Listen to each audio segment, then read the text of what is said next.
जय गुरु जी संगत जी। गुरु जी के श्री चरणों में कोटि कोटि प्रणाम और गुरु जी की प्यारी संगत को भी जय गुरु जी।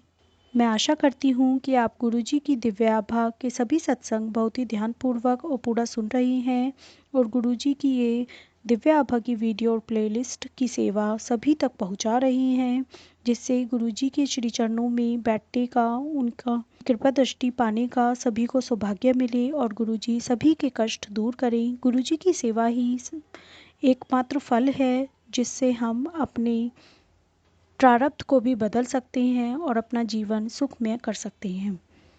गुरु जी के सत्संग सुनना गुरु जी का अपने आप में बहुत ही बड़ा सिमरन और मनन है। सत्संग 10 जो मैंने लास्ट वीडियो में शेयर किया था, उसका शेष भाग जो रह गया था वो मैं इसमें पढ़ूंगी और मैं आशा करती हूँ कि आपने वह सत्संग ज़रूर सुना है। मैंने आपकी सुविधा अनुसार ही एक प्लेलिस्ट बनाई है, दिव्य आभा इन हिंदी। आप उस प्लेलिस्ट से सभी सत्संग सुन सकते हैं और गुरु जी की कृपा आप पर सदा बनी रहे, इसी विश्वास के साथ मैं ये सत्संग स्टार्ट करती हूँ गुरु जी के दिव्य मंत्र के साथ। ओम नमः शिवाय, शिव जी सदा सहाय। ओम नमः शिवाय, गुरु जी सदा सहाय। सत्संग 10 पार्ट सेकंड, दुर्घटना से रक्षा। सितंबर 1999 में हम अपने वाहन में शिमला गए थे। अपनी दिवास्वपन की आदत के कारण मैं अब कभी भी अच्छा चालक नहीं रहा हूँ। शिमला से लौटते हुए हमने रात चंडीगढ़ में बिताई।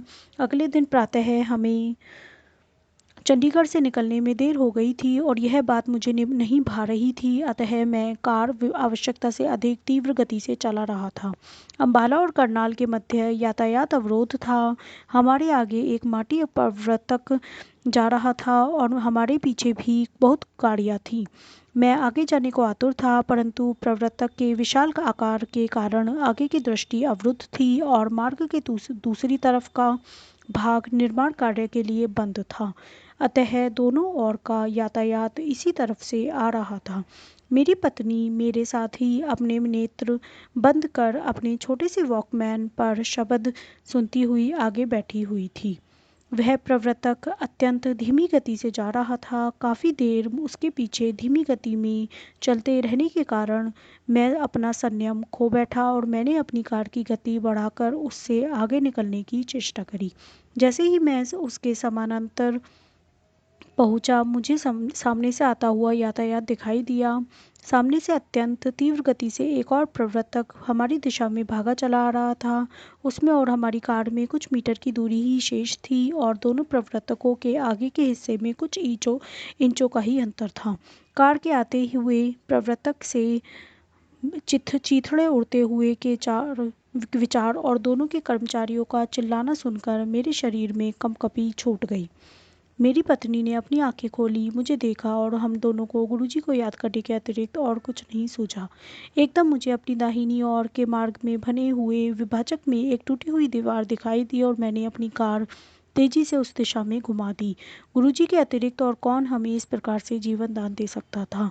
फरवरी 2000 में मैं रात्रि से प्रातः तक की पाली में विमान पतन पर कार्यरत था। उस समय मैं एक बोइंग 707 जिसमें ईंधन भरना था देखने गया। मैंने देखा कि एक भू यंत्रविद वायुयान का पल्ला खुला पड़ छोड़कर उस पर कार्यरत था। हमारे कर्मचारी एक किनारे खड़े हुए उसका कार्य समाप्त होने की प्रतीक्षा कर रहे थे।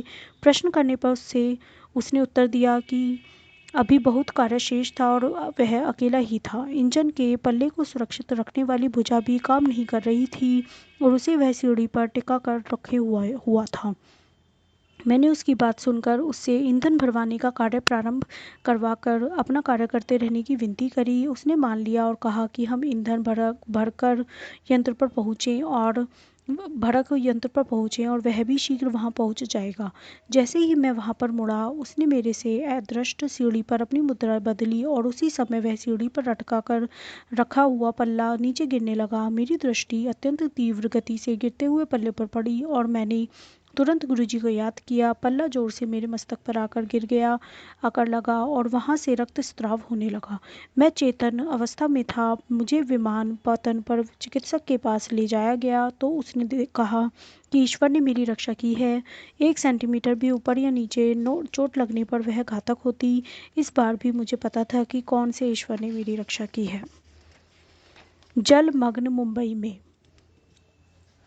26 जुलाई 2005 को जब मुंबई जल प्लावित हुई, मैं कार्यालय में था। कुछ कर्मचारी रेल सुविधाओं के अस्त व्यस्त होने के भय से पहले निकल गए थे। चूंकि मुझे कार्य समाप्त करना था, मैं प्रतिदिन की भांति बाहर निकला। उस समय तक जो कर्मचारी पहले निकले थे लौटने लगे क्योंकि रेल सेवाएं बंद हो चुकी थीं। उस दिन मैंने कार से यात्रा करी थी। मैं दुविधा में था कि रुकूं या घर पहुंचने का प्रयास करूं। उसी समय एक सहकर्मी ने कहा कि उनका पुत्र अपने विद्यालय, जो घर के मार्ग में था, में रुका हुआ है और उसे लेना है। यह बात सुनकर मैंने निर्णय ले लिया। मैंने गुरुजी को याद किया और हम उस विद्यालय के लिए निकल पड़े। जैसे ही हमने बाहर निकलने का प्रयास किया, कार्यालय के एक बंद द्वार के सामने एक कार दुरावस्था में रुकी हुई थी। हम दूसरे द्वार से बाहर निकले। सब मार्ग जलमग्न थे और वाहन चलाना बहुत कठिन हो रहा था। पूरी राह जल और अवरुद्ध यातायात की चुनौतियों का सामना करते हुए हम 2 घंटों में उस विद्यालय तक पहुंच सके। क्योंकि विद्यालय की बसें बंद थीं, सब विद्यार्थियों को वहीं पर रात्रि में रोकने की योजना बनाई जा चुकी थी। चूँकि मेरे सहकर्मी का पुत्र अपने सहपाठियों के साथ प्रसन्न था और हमारा घर तक पहुंचना अनिश्चित था, उन्होंने उसके वहीं पर रहने का अनुमोदन कर दिया। हम दोनों ने घर पहुंचने के प्रयास का निश्चय किया और चल पड़े। थोड़ी दूर जाने पर जल स्तर इतना बढ़ गया कि हमारा घर पहुंचना या कार्यालय तक लौटना असंभव था। अतः मैंने उसी ऊंचे स्थान पर, जहां पर अपने सहकर्मी के विद्यालय में जाने पर कार खड़ी करी थी, कार खड़ी कर रात वहीं पर गुजारने का निश्चय किया। मैंने घर पर समाचार दे दिया कि घर पहुंचना संभव नहीं है। हमने रात्रि कार में ही बिताई। अगले दिन जैसे जैसे जल स्तर कम होता गया, मैं धीमे धीमे कार चलाकर शाम तक घर पहुंचा। घर पहुंचने पर पता लगा कि वहां पर सब कारें पानी में डूबकर ऐसी अवस्था में हो गई थीं कि अत्यधिक धन व्यय करने पर ही उनका जीर्णोद्धार हो संभव था। यही दशा कार्यालय में खड़ी हुई कारों की भी हुई थी। समाचारों में इस घटना की चर्चा करते हुए यह भी बताया गया कि अधिक जलस्तर और यातायात रुके होने के कारण कई को राह में रात के लिए रुककर अपने वाहनों में सोना पड़ा। जल के और बढ़ने पर जो अपनी कारों के द्वार या खिड़कियां खोलकर बाहर नहीं आ सके, उनकी मृत्यु हो गई। परंतु न मुझे न ही मेरी कार को कोई हानि हुई। यह सब इस कारण कि चलने से पहले मैंने गुरुजी को याद कर लिया था। केवल गुरुजी की कृपा मुझे उस रात बचा सकती थी और वह बनी रही। अब इस वीडियो का आखिरी सत्संग, महासमाधि के बाद भी उनकी कृपा है। फरवरी 2007 में जब मैं दिल्ली आया था, गुरुजी के दर्शन के लिए गया था। जब मैं उनसे आज्ञा लेने के लिए झुका, वह बोले, तू दिल्ली वापस आ गया है? मैंने उत्तर दिया, नहीं गुरुजी, हले तो बॉम्बे ही हूँ। गुरुजी ने एक और भक्त की ओर इशारा किया कि वह उससे पूछ रहे थे, पर यह मेरे लिए संदेश था। मैं समझ गया था कि गुरुजी किस प्रकार अपने भक्तों की इच्छा पूर्ति करते हैं। मार्च 2007 के अंत तक दिल्ली के लिए स्थानांतरण आदेश आ गए। 1 मास पश्चात मैंने दिल्ली कार्यालय में कार्य करना प्रारंभ कर दिया और 26 मई को मेरा परिवार भी दिल्ली आ गया। सौभाग्य से एक दिन पश्चात उनके दर्शन भी हो गए। 31 मई को उनके शरीर छोड़ने के निर्णय को सुनकर मैं ध्वस्त हो गया। बड़े मंदिर से लौटते हुए मेरे मन में अनेक विचार उभर रहे थे। ऐसे कई अवसर थे जब गुरुजी ने हमें धन्य किया था और अनेक अवसरों पर हमें वह दिया था जिसके हम योग्य नहीं थे। अब क्या होगा? अब कौन हमारा ध्यान रखेगा? यद्यपि इन प्रश्नों का मेरे पास कोई उत्तर नहीं था, किंतु जिन्होंने सदा हमारी आवश्यकताओं, शंकाओं और प्रार्थनाओं का उत्तर दिया था, उनके पास इसका भी समाधान है। यह मुझे कुछ दिनों में पता लगने वाला था। वर्ष 2005 से मैं अंतर निगम उद्यम प्रतियोगिता, इंटर कॉर्पोरेट बिजनेस कंपटीशन में भाग लेता रहा था। इस वर्ष 2007 में क्षेत्रीय प्रतियोगिता दिल्ली में 1 या 2 जून को आयोजित थी। गुरुजी की महासमाधि के उपरांत मुझे लगा कि मैं अपना सर्वस्व देना संभव नहीं होगा। मैंने अपने साथियों को फ़ोन पर कहा कि मैं अत्यधिक क्षीण हो रहा हूँ और वह अब मेरे ऊपर निर्भर न रहे। मेरे एक साथी ने मुझे सांत्वना दी, गुरु अपने शिष्यों को कभी नहीं छोड़ते, शरीर त्यागने के बाद भी नहीं। शोक संतप्त होने के कारण मैंने उस पर विश्वास नहीं किया। जैसे तैसे हमारा दल पहले 4 दौड़ पार कर गया। अंतिम चक्र में हमने कुछ विपत्तिपूर्ण निर्णय लिए जिससे हम अंतिम निर्णायक चरण में प्रवेश कर सके। परिणाम घोषित हुए तो उनमें हमारा नाम नहीं था। मैंने अपनी जेब से गुरुजी का चित्र निकाला और कह पड़ा, अब यही होना था। आपके रहते हुए बात कुछ और ही थी। जब मैं गुरुजी का मुस्कुराहट भरा मुख देख रहा था, मेरे एक साथी ने आकर बताया कि हमारे उत्तर कंप्यूटर में ठीक से नहीं डाले गए हैं। हमने आयोजकों को जाकर उनकी अशुद्धि बताई। संशोधन के पश्चात हम अंतिम चरण में पहुंच गए। उसके बाद सफलता में हमारे साथ बनी रही। 6 जून 2007 को राष्ट्रीय प्रतियोगिता में हम द्वितीय स्थान पर रहे और तत्पश्चात सितंबर में आयोजित एशिया पैसिफिक प्रतियोगिता में भी द्वितीय स्थान प्राप्त किया।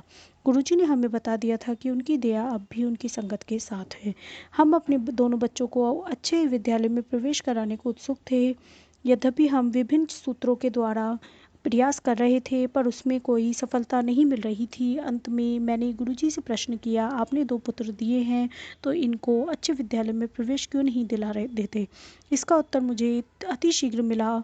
दोनों बच्चों को दिल्ली के सबसे अच्छे विद्यालयों में से एक में बिना किसी दान या राजनीतिक सूत्र के प्रवेश मिल गया। जब हम दिल्ली पहुंचे तो हमारे पास कोई ऐसा निवास नहीं था जहां से मेरी पत्नी और मैं अपने कामकाज और दोनों बच्चों जो अब 6 और 4 वर्ष के थे की देखभाल कर सके।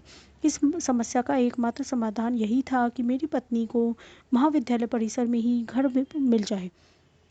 पर कोई भी निवासी सेवानिवृत्त होने वाला नहीं था और वहाँ पर घर वरीयता के आधार पर मिलते थे। इस बार भी हमारी इच्छानुसार चमत्कार हुआ।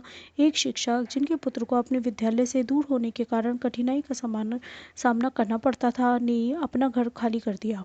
आश्चर्यजनक रूप से वरीयता में उच्च आवेदकों में से किसी ने उस घर के लिए आवेदन नहीं दिया, अतः मेरी पत्नी को वह घर मिल गया। गुरुजी के अन्यथा और कौन संगत के सदस्यों की सुविधा अनुसार ऐसे चमत्कार कर सकता है। मैंने परमपिता गुरुजी के साथ अपने अनुभवों को बहुत सारांश में लिखा है। मैं यह हार्दिक कृतज्ञता और आदर से यही समाप्त करता हूँ। ओम श्री गुरुदेवाय नमः। प्रार्थना है कि गुरुजी सदा हमारे और सब भक्तों पर सुख, सौभाग्य और सुबुद्धि की वृष्टि करते रहें और हम सदा उनके भक्त होने के योग्य बने रहें। जय गुरुजी। ये सभी सत्संग आकाश सेठी जी के हैं, दिल्ली से। जय गुरुजी। अनंतम अनंतम शुक्राना गुरुजी।